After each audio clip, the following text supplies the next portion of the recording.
A paz de Deus, irmãos, vamos estudar a lição? Nós estamos estudando o livro do primeiro trimestre de 2021, Isaías, Consolo para o Povo de Deus. Nós estamos na lição 10, hoje é segunda-feira, dia 1º de março. O tema de hoje é O Poema do Servo Sofredor. Antes de começar o estudo, vamos orar? Bondoso Pai que estás nos céus, mais uma vez nos colocamos diante da Tua presença. Queremos Te agradecer pela vida, queremos Te agradecer por mais um dia, Senhor, na Tua presença. Pai, perdoe os nossos pecados, Senhor, e derrama sobre nós o Espírito Santo para que nós possamos entender a Tua palavra. Pai Santo, nós não merecemos, mas Te pedimos tudo isso em nome de Jesus. Amém. Irmãos, esse poema do servo sofredor está no livro de Isaías, no capítulo 52, dos versos 13 ao 15, e continua no capítulo 53 inteiro. Nessa passagem, o profeta Isaías confirma a sua reputação de profeta do Evangelho. Apesar de ser um poema curto, ele é muito profundo, porque ele nos revela a essência da busca impensável de Deus para salvar a humanidade perdida, para nos salvar. Mas para Isaías conseguir chegar nesse nível tão profundo, ele começou escrevendo sobre a concepção e o nascimento do Messias. Está escrito lá em Isaías, capítulo 7, no verso 14. Portanto, o mesmo Senhor vos dará um sinal. Eis que uma virgem conceberá e dará à luz um filho, e será o seu nome Emanuel. Em seguida, Isaías ele vai apresentar o Messias como descendente de Davi, portanto, descendente do trono de Davi. Está escrito lá em Isaías, capítulo 9, versos 6 e 7. Porque um menino nos nasceu, um filho se nos deu, e o principado está sobre os seus ombros, e o seu nome será Maravilhoso, Conselheiro, Deus Forte, Pai da Eternidade, Príncipe da Paz. Do incremento deste principado e da paz não haverá fim. Sobre o trono de Davi e no seu reino, para o firmar e o fortificar em juízo e em justiça, desde agora para sempre. O zelo do Senhor dos Exércitos fará isto. Lá em Isaías, no capítulo 11, dos versos 1 a 16, o profeta ele vai detalhar a obra de restauração de Israel através do Messias. Ele vai mostrar como Cristo, através da justiça e do juízo, trará a paz e a harmonia ao reino de Israel. Agora, em Isaías, capítulo 42, dos versos 1 a 7, o profeta mostra o ministério do Messias, que é o ministério de libertar a todos do quê? Da injustiça, do sofrimento. Agora, mais para frente, em Isaías, capítulo 49, nos versos de 1 a 12, e o capítulo 50, nos versos 6 a 10, Isaías ele vai revelar que o Messias, antes de ser exaltado, ele irá sofrer, ele irá padecer de forma trágica. Então, agora, depois de todas essas etapas, o profeta Isaías, ele escreve o poema do servo sofredor. Então ele consegue expressar a profundidade dos sofrimentos de Cristo. Então, através das etapas que nós lemos, a gente vai perceber que Isaías ele preparou o leitor para este poema trágico. Irmãos, como acreditar que alguém desfigurado a ponto de nem ser reconhecido poderia ser exaltado? Pois é dessa forma a introdução do poema, que está em Isaías, capítulo 52, verso 13. Ele vai do verso 13 até o 15 do capítulo 52 e continua no capítulo 53. Neste poema, nós olhamos perplexos para o declínio do servo, para o seu sofrimento e a sua rejeição. Neste poema, nós somos informados que o sofrimento do Messias é por nossa causa. Nós é quem deveríamos ser castigados. Mas ele suportaria tudo para nos curar.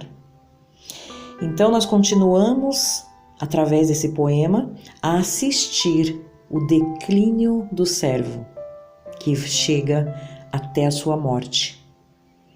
Porém, em seguida, nós contemplamos o servo ascender e receber a recompensa prometida lá no começo do poema.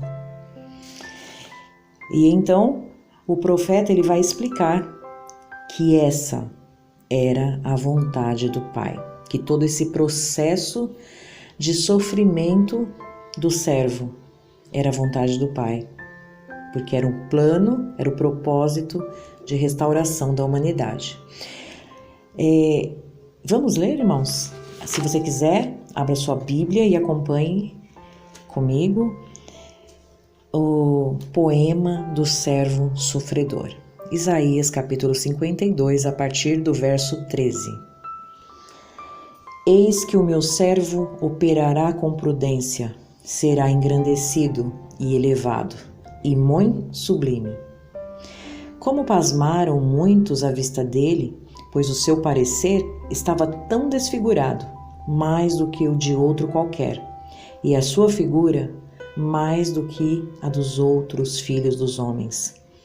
Assim borrifará muitas nações, e os reis fecharão as suas bocas por causa dele, porque aquilo que não lhes foi anunciado verão, e aquilo que eles não ouviram entenderão. Quem deu crédito à nossa pregação e a quem se manifestou o braço do Senhor? Porque foi subindo como renovo perante ele e como raiz de uma terra seca.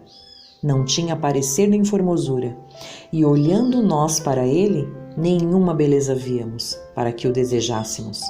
Era desprezado e o mais indigno entre os homens, homem de dores e experimentado nos trabalhos, e como um de quem os homens escondiam o rosto, era desprezado, e não fizemos dele caso algum. Verdadeiramente ele tomou sobre si as nossas enfermidades, e as nossas dores levou sobre si. E nós o reputamos por aflito, ferido de Deus e oprimido. Mas ele foi ferido pelas nossas transgressões e moído pelas nossas iniquidades. O castigo que nos traz a paz estava sobre ele, e pelas suas pisaduras fomos sarados.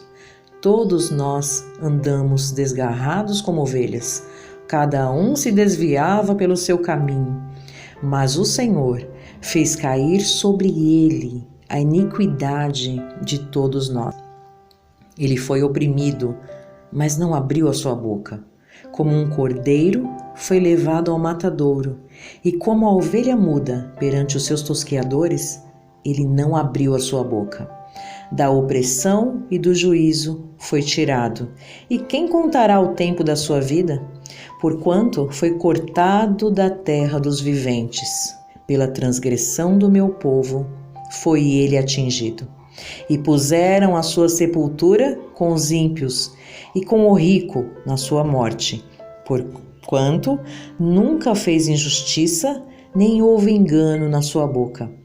Todavia, ao Senhor agradou o moê-lo, fazendo-o enfermar. Quando a sua alma se puser por expiação do pecado, verá a sua posteridade. Prolongará os dias, e o bom prazer do Senhor prosperará na sua mão. O trabalho da sua alma ele verá, e ficará satisfeito com seu conhecimento. O meu servo, o justo, justificará a muitos, porque as iniquidades deles levará sobre si. Pelo que lhe darei a parte de muitos, e com os poderosos repartirá ele o despojo. Porquanto derramou a sua alma na morte, e foi contado com os transgressores, mas ele levou sobre si o pecado de muitos, e pelos transgressores intercede.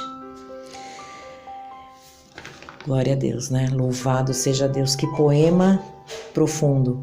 E a lição aqui, irmãos, ela nos mostra também que lá em Filipenses, você pode abrir a sua Bíblia também, Filipenses, lá no capítulo 2, os versos são do 5 ao 11.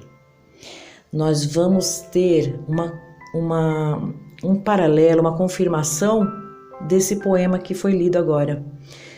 Vamos ler? Em Filipenses, capítulo 2, versos 5 ao 11.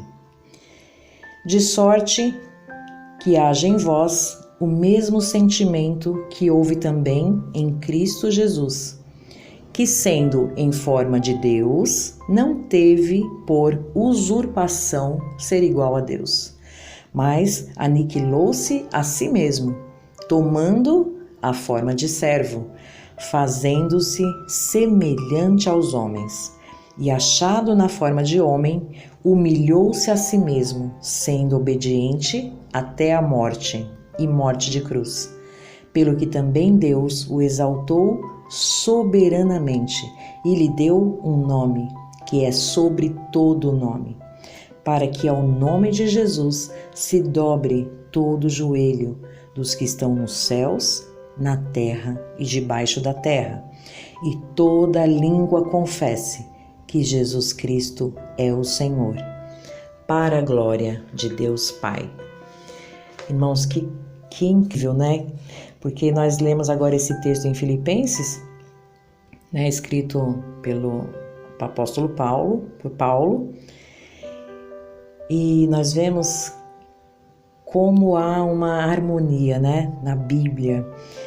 Paulo aqui, ele confirma o poema que nós acabamos de ler, né?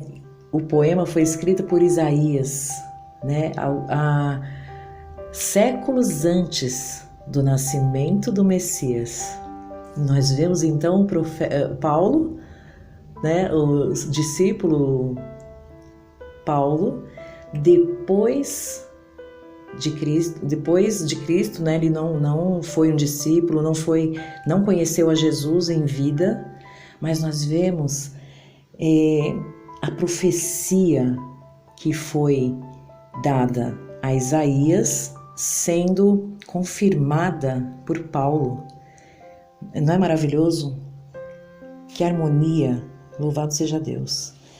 Então, o Messias, Jesus Cristo, é o nosso Redentor, é o nosso Libertador, é o nosso Salvador. É a maior prova de amor que Deus poderia dar ao universo. Deus, ele expressa o seu caráter de amor, de misericórdia, né, por nós, pela humanidade, pelos seres que ele criou, seus filhos, que ele chama de seu povo, através da entrega sacrificial de Cristo. E Cristo é Deus. Então, Deus se entregou para morrer em nosso lugar. Dessa forma, o universo inteiro contempla o caráter de Deus, o seu amor, a sua busca impensável para resgatar a humanidade perdida, caída no pecado. Através do sacrifício de Jesus, nós somos salvos. Por isso precisamos crer. E como está escrito, todo aquele que crer e for batizado será salvo. Essa é a verdade. Precisamos crer que o sacrifício de Jesus foi feito em nosso lugar. Era para ser eu, era para ser você, mas ele se entregou por nós. Então aquela imagem que temos, né, na mente, daqueles heróis que Hollywood cria, heróis que resgatam a terra, essas distrações feitas por homens, essas histórias criadas para distrair as pessoas, nós percebemos que tudo isso é uma obra para tirar a nossa atenção da realidade, da verdade. O nosso herói é Jesus Cristo. Ele é o nosso libertador. Ele é o nosso salvador. Aquela imagem desfigurada, desprezada, Jesus Cristo crucificado naquela cruz. Ele é o nosso Deus forte. Ele maravilhoso, conselheiro, Pai da eternidade, Príncipe da paz. Feche os seus olhos, vamos agradecer ao nosso Deus. Pai Santo, Criador de tudo, queremos te agradecer, Senhor, pela tua busca impensável para nos salvar. Queremos te agradecer por Jesus Cristo, por Ele ter vindo, por Ele ter morrido em nosso lugar. Pai Santo, nos perdoe, Senhor, e nos capacita, Pai, para levarmos a Tua palavra. É o que nós te pedimos, em nome do nosso Rei, Jesus Cristo. Amém.